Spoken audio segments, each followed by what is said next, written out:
This is Lindsay McLeod Garcia, continuing my series that is focused on teenagers and their health.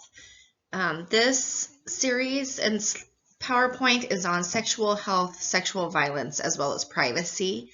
The objectives for this are for the listener to be able to describe what it means and different practices for sexual health, what sexual violence is, as well as their rights to privacy.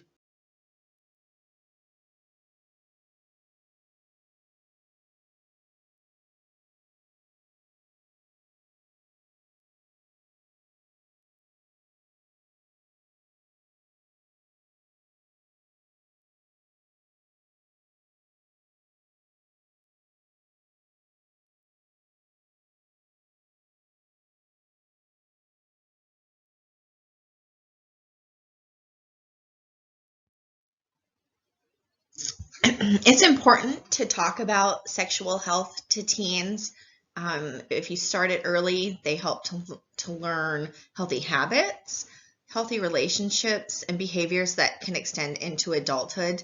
When you're having these conversations, it is important to make it all inclusive to gender identities, sexual identities, and making sure that the correct information is given.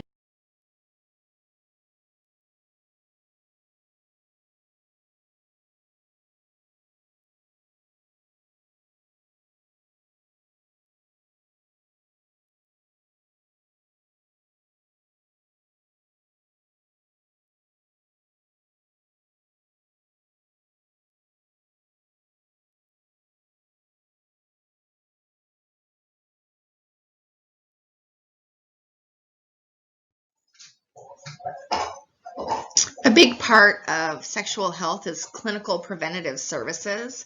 These include screening for risky behaviors, the need for further education, educating and screening for sexually transmitted illnesses or STIs, unwanted pregnancies, regular health checkups. And again, these are all inclusive conversations. It's important to have education on contraceptives and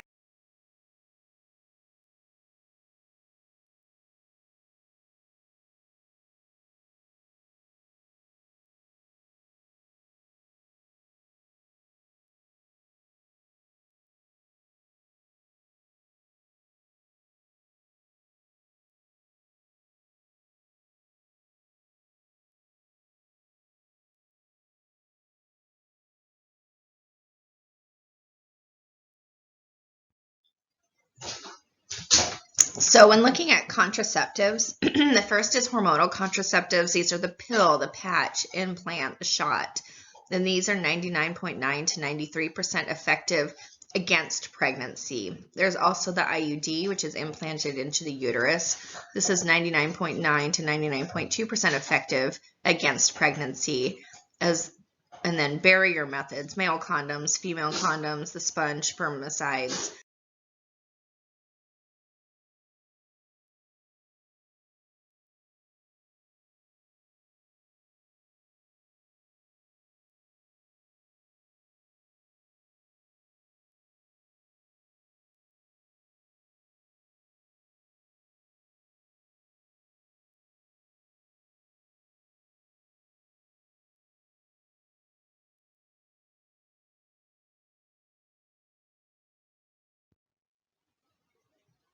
The next topic that we'll talk about in this series is sexual assault. Sexual assault is an act that occurs when there is not consent or if that consent is forced. It happens to 1 out of 3 women in their lives and 1 out of 4 men. Often the perpetrator is known by the victim and they are usually male.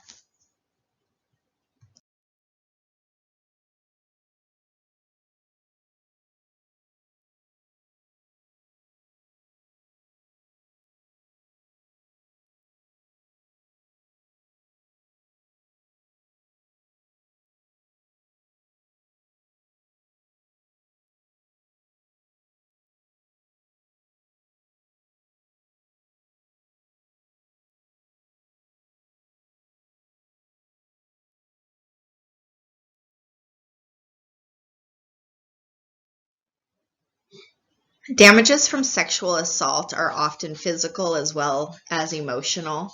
They impact all relationships, future and present. It can affect their home life, their school life. It affects millions of people a year, but those are only the attacks that are reported. It's felt that the numbers are a lot higher. The victims often feel ashamed. They have been made.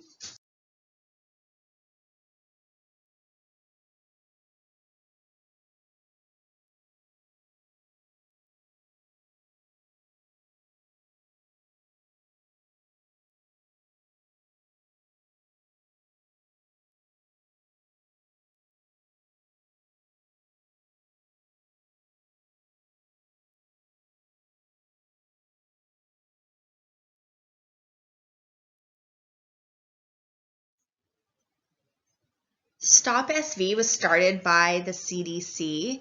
It is a program that is used to try to promote social norms to protect against violence, like finding allies in others. T stands for teaching skills to prevent sexual violence. These include social emotional learning, teaching healthy dating and intimacy skills, as well as teaching empowerment.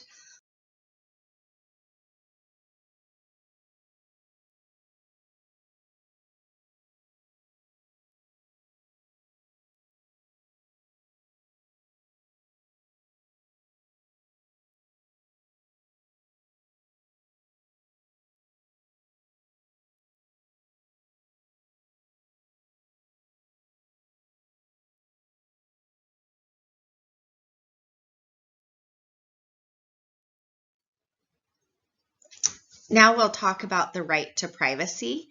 Teens do have a right to privacy regarding their sexual health and behaviors, mental health, abortions, and pregnancy. It does rule from state to state, but these were really put into place so that at a certain age, teens had to consent to their parents knowing health issues.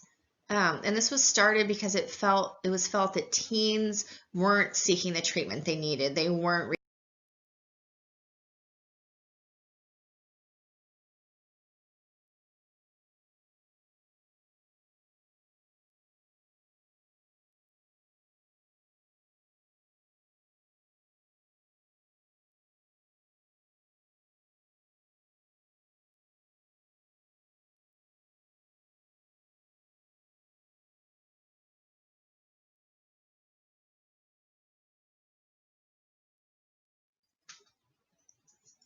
On the final note, it is important to know that school officials, healthcare providers, clergy, people of authority are mandatory reporters if it is felt that abuse is occurring.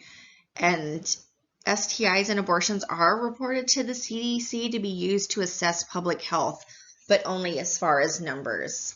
It is important to know this. This doesn't mean that you don't seek treatment or help.